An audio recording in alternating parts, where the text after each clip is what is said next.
Right,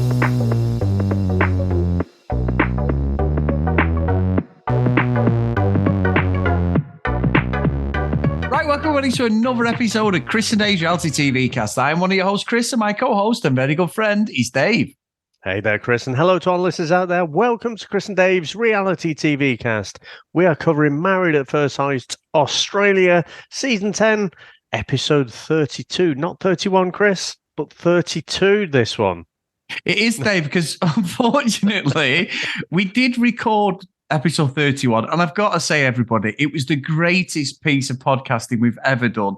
The most offensive and everything. And what happened was a fucking podcasting god decided to go, you know what, lads? It's enough for you two talking every day.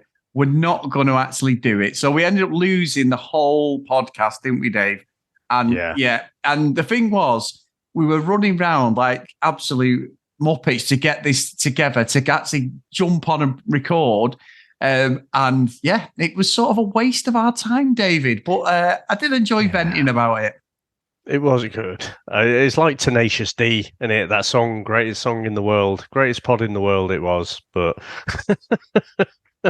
nobody believes that. And it was getting so late. We just had to call an audible and stick it in the bin. So. Yes, but anyway, Chris, I mean, I think the top and bottom of it was Harrison's a knob, but we knew that anyway. But all the stuff with Bronte and her sister, again, seems largely fake, I would say, on Bronte's side. I don't believe it for a second, any of it. And I think that's going to play into tonight as well. I do think, though, just to touch on last night's episode, which never was, Bronte's real personality came out. So because of the game playing thing that she's revealed and we've heard and we've read about, and she's revealed everything she's going to do, that was the real Bronte in that episode, and her sister backing her up. And the fact that she decided, fair play to her, to send Harrison across the country in Australia just to shaft him. Yeah, that's game playing, but I'm not saying he didn't deserve it, because what an absolute tosspot he is. But yeah, there was that Cam being a complete bell end again, and I think that was it, wasn't it, really, Dave? Ollie and Tani didn't really have a lot to say. They were just, sickeningly in love again. So, again, there's going to be a running theme with that tonight. So, Dave, we get the final dinner date, don't we? We get into it pretty much straight away. We've got the people come in, and what got me, Dave, was Alyssa and Duncan are there, aren't they? And again, Alyssa, she's definitely been hanging around Harrison too much, Dave, and Dan, and all these other gaslighters. She's horrible. And the experts are here, aren't they, again? Fuck me.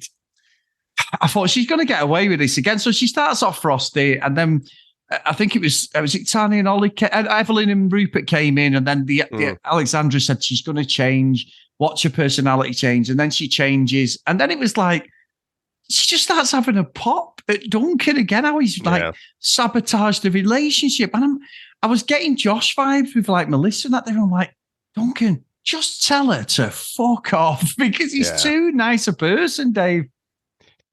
I was getting really wound up at that point. And the thing is, everyone, mainly Alyssa, but also the experts, because you've got fucking Alessandra, and she's like, oh, yeah, she doesn't take any kind of criticism very well when it's not, or anything if it's not positive. I was like, but you had this whole fucking opportunity. You're saying this like, yeah, that's what she does, isn't it?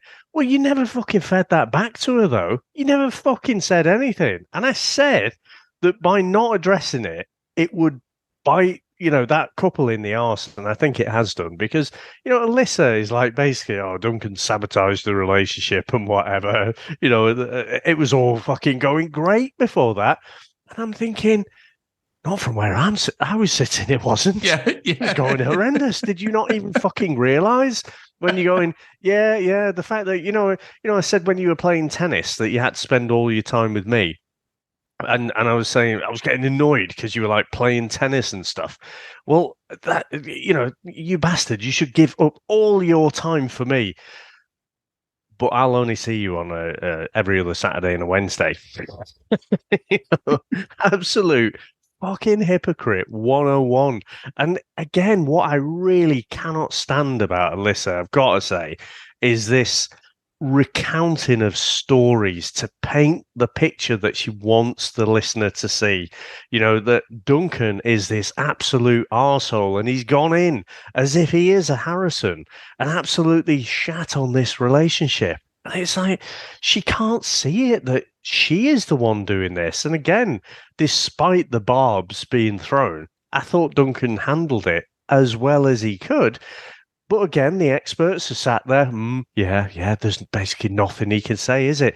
Well, I fucking hope you say that when you have them on the couch on Sunday.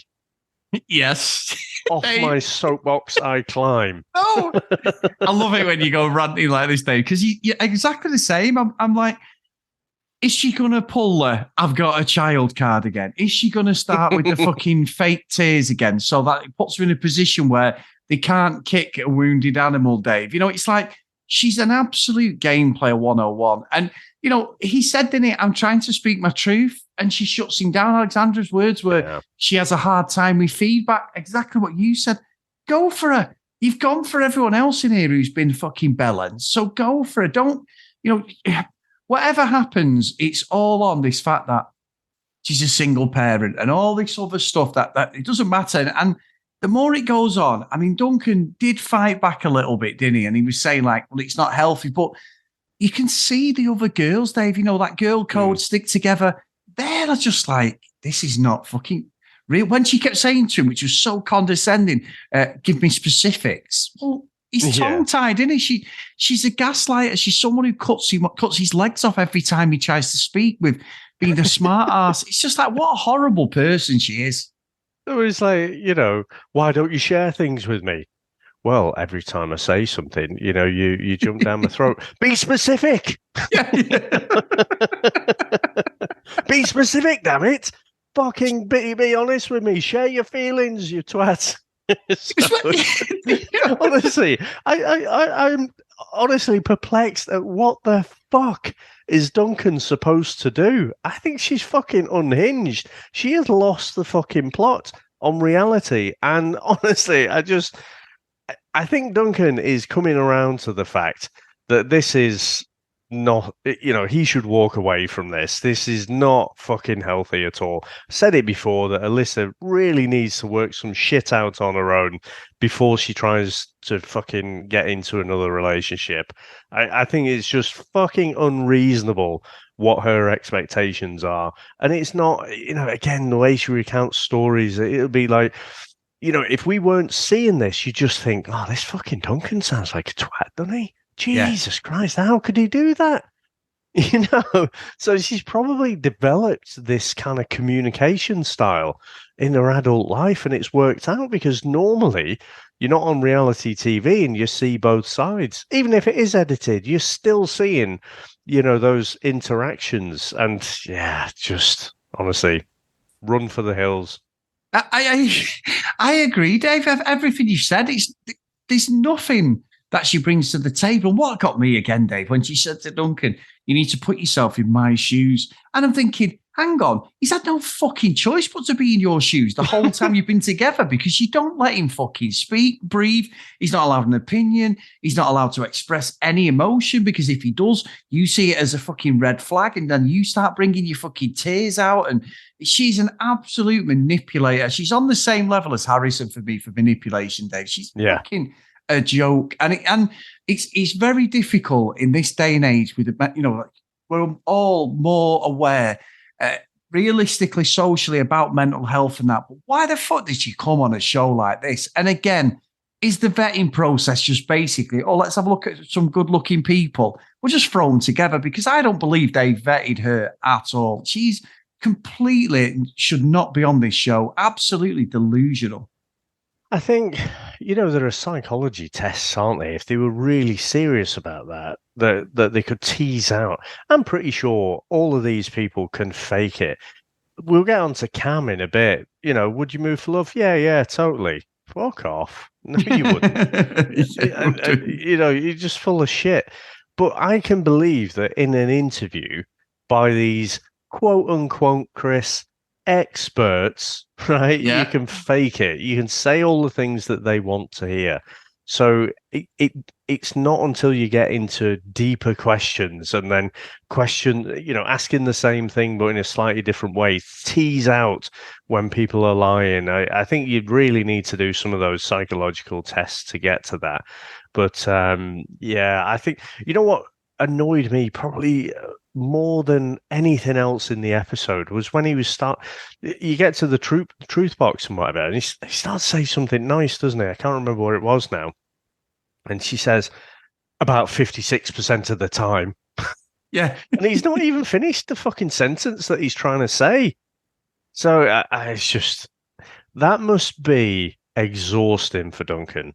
Because we just see the edit. We just see these small little interactions, squashed into an hour or so of TV. Having to live with that all day, every day, must be absolutely so exhausting. Yeah, it must be. I was thinking, because there's quite a few close-ups of Duncan, but it looks like he's aged and he's stressed. It really does, Dave. I know it's a TV show and he seems so genuine to me. He seems like so level-headed, his dialogue, everything.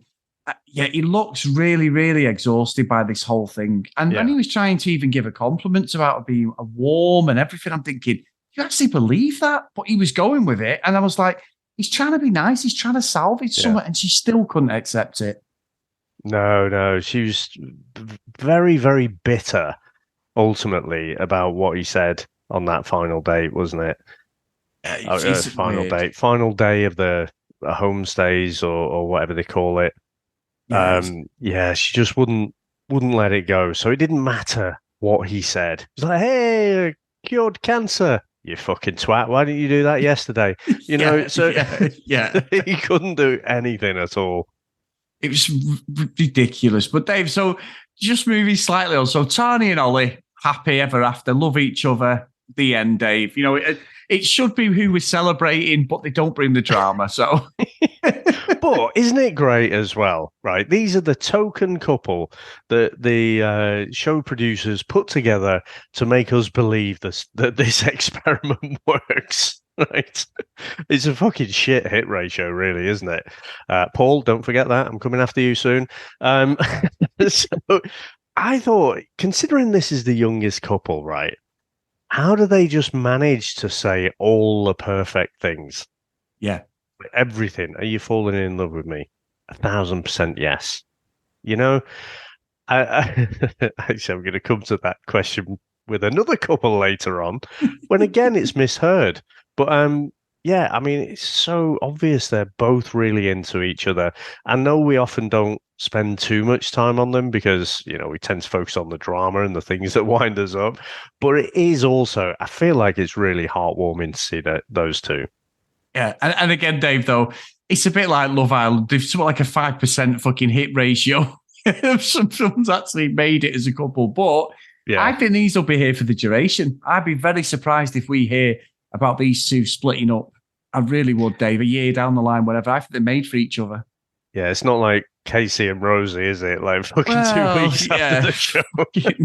What a surprise that was. The fucking deal, the fucking shocked.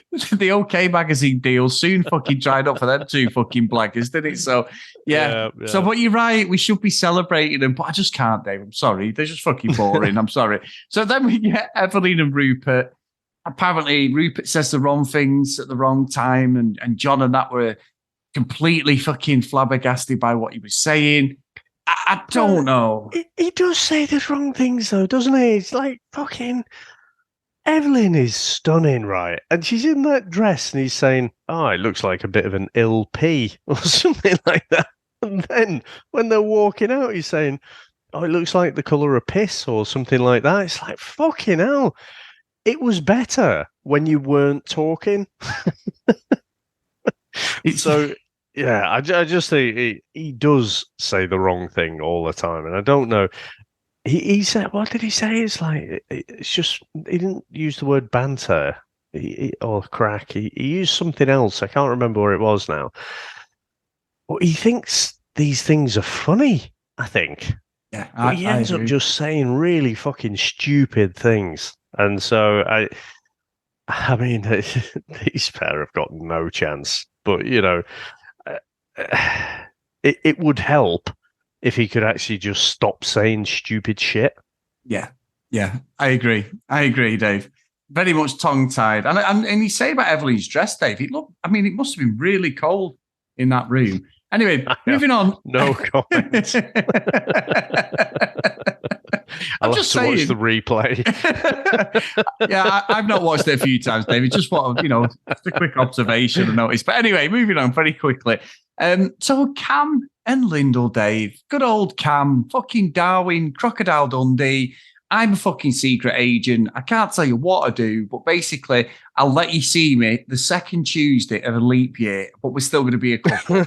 What a fucking knobhead. What a bellend. And his real self came out. I've got to say, Dave, as much as I don't really warm to Evelyn, don't fuck about. Straight over, yeah. Cam, you're a fucking dick. Whatever she said, I was like, go on. Fucking brilliant. I love that. I did.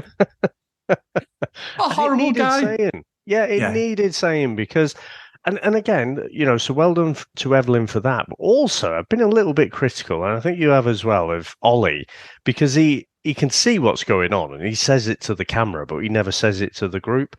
Whereas he was actually saying to Cam, look, you're talking in absolutes. You're saying, one thing, but then you're leaving the door slightly open. Like it's mixed signals, isn't it? And he has just been leading her on there. And I think, the only disappointing thing is that it's taken her this long to figure it out. But we've been saying this for weeks now, haven't we? After that first episode where it looked so promising, and even the first week, I seem to remember. But since then, it's been clear this one's been heading for the scrap pile. Yeah, 100%, 100%. It's done now, absolutely done and dusted. They just that's it. I mean, Lindall, in theory, she's obviously going to go through with the whole show, Dave, and go to the end, but they're not going to be together. And I didn't like when Evelyn had to go in. Fair enough, he's had a go at Cam, and his nose is put out of face. I think, but then he starts saying, "Don't trip over yourself" and all this, and I'm like. Yeah, Cam, he's getting really nasty, isn't he? Yeah, because even the experts are saying, what is he compromising on? But again, hold him to fucking task. Exactly what you've just said about Alyssa. Have a go at Cam. Let's not have a go at fucking Harrison again for the millionth time because he doesn't fucking listen as much as you might be right. He's not listening. Have a go at some new people who deserve it. And Cam has definitely got to be on the radar for this last dinner party. Last commitment ceremony thing. Yeah.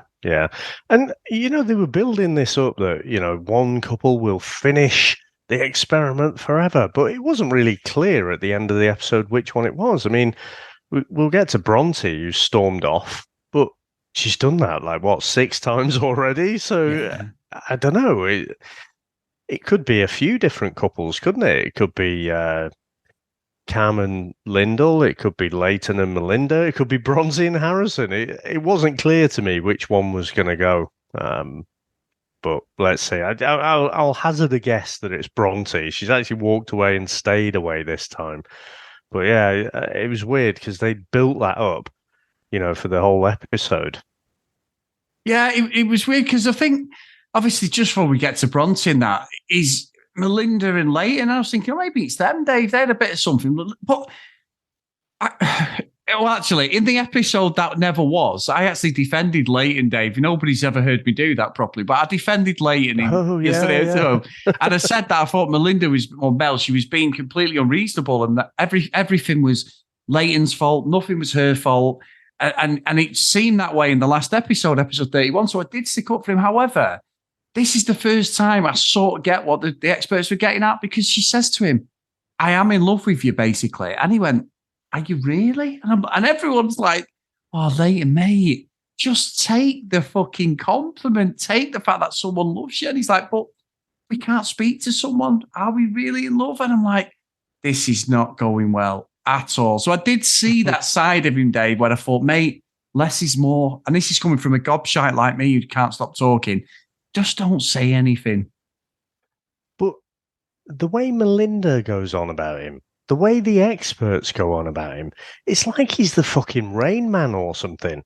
Yes. It's weird. I don't see the same thing that they're describing. Like he's this.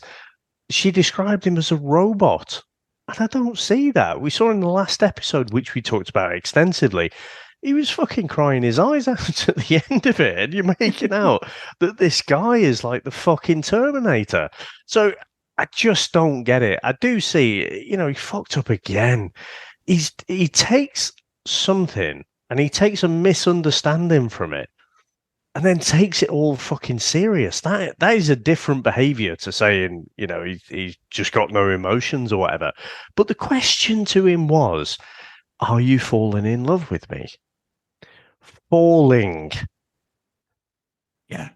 Is this something that can happen in the future? Not, are you in love with me? What he heard was, are you in love with me? And he's like, I'm not there yet. But I'm like, listen to the question, you fuckhead.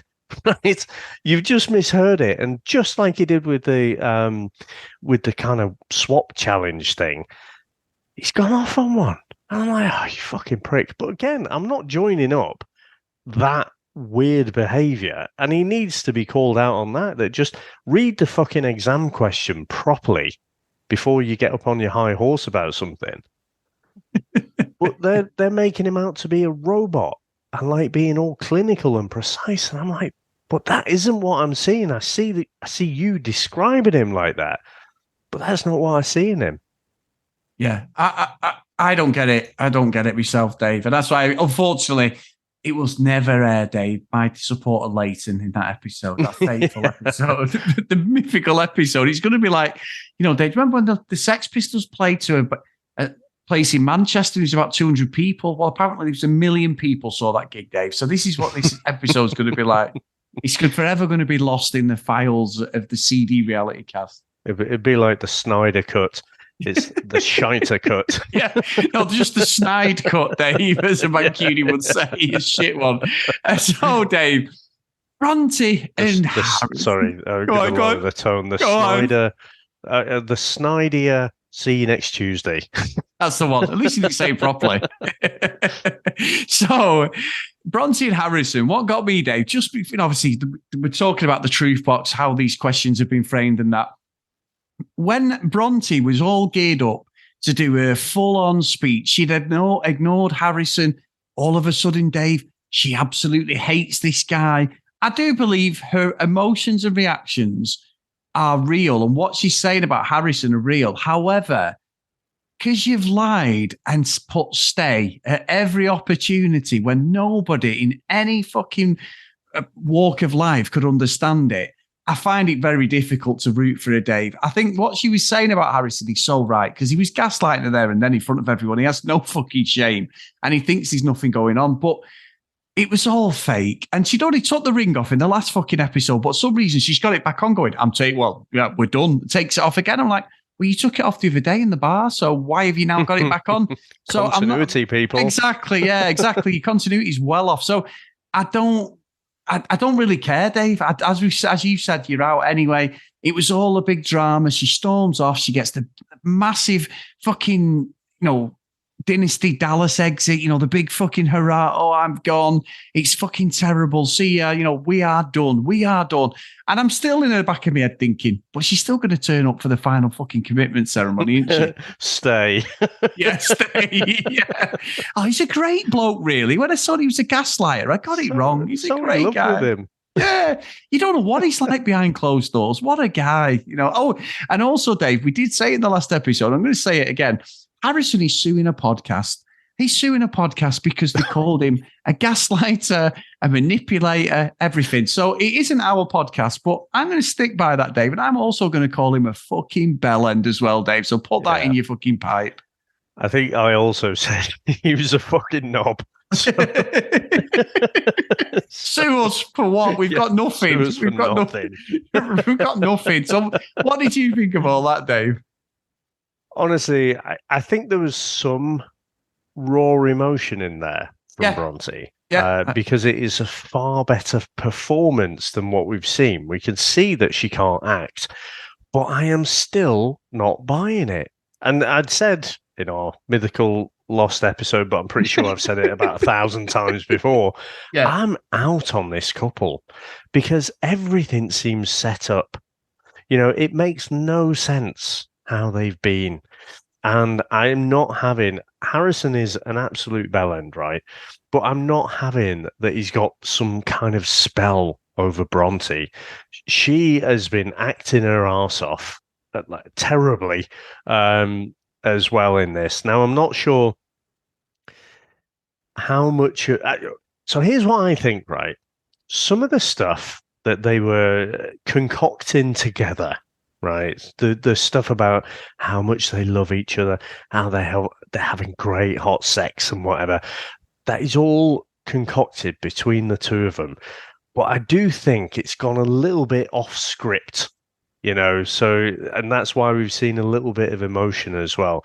But I absolutely think, to my core, that Bronte had this ending in mind, that she'd go with the broken heart story at the end.